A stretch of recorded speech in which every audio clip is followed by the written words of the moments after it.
మనం విజయదశమి ఎందుకు సెలబ్రేట్ చేసుకుంటామంటే, రామాయణం ప్రకారం సీతమ్మ వారిని రావణాసురుడు అపహరించిన తర్వాత, శ్రీరాముల వారు అమ్మవారి యొక్క 9 రూపాలని పూజించి, రావణాసురుడిని సంహరించడానికి కావాల్సినటువంటి శక్తి సామర్థ్యాలను సంపాదించి, 10వ రోజు నాడు రావణాసురుడిని సంహరిస్తాడు.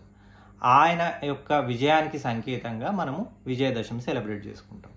అదేవిధంగా మహాభారతంలో మాయాజూదంలో ఓడింపబడినటువంటి పాండవులు 12 సంవత్సరాల అరణ్యవాసము, ఆ తర్వాత 1 సంవత్సరం అజ్ఞాతవాసానికి వెళ్ళవలసి వస్తుంది.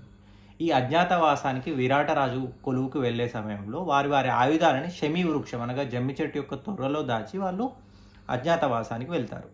అజ్ఞాతవాసం పూర్తి చేసుకునే సమయానికి కౌరవులు విరాటరాజు రాజ్యం పైన దండెత్తినప్పుడు వీరు పాండవులు తమ తమ ఆయుధాలని స్వీకరించి కౌరవులను ఓడిస్తారు.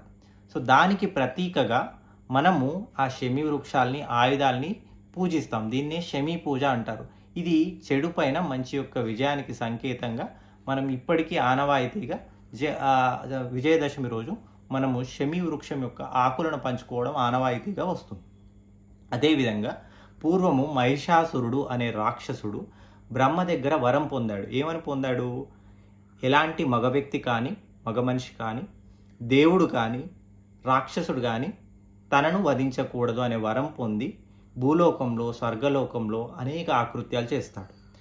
వీటి కోసం, ఇతని పైన విజయం సాధించడం కోసం త్రిమూర్తులైన బ్రహ్మ, విష్ణు, మహేశ్వరులు మరియు వివిధ దేవతా స్వరూపాలు అందరూ కలిసి ఒక అమ్మవారికి రూపం ఇస్తారు. దుర్గా అమ్మవారికి రూపం ఇవ్వడం వల్ల అమ్మవారు 9 రోజుల పాటు పోరాడి 10వ రోజు నాడు మహిషాసురుడిని వధించడం జరుగుతుంది. ఆ విధంగా మహిషాసుర మర్దినిగా ప్రసిద్ధికెక్కుతుంది.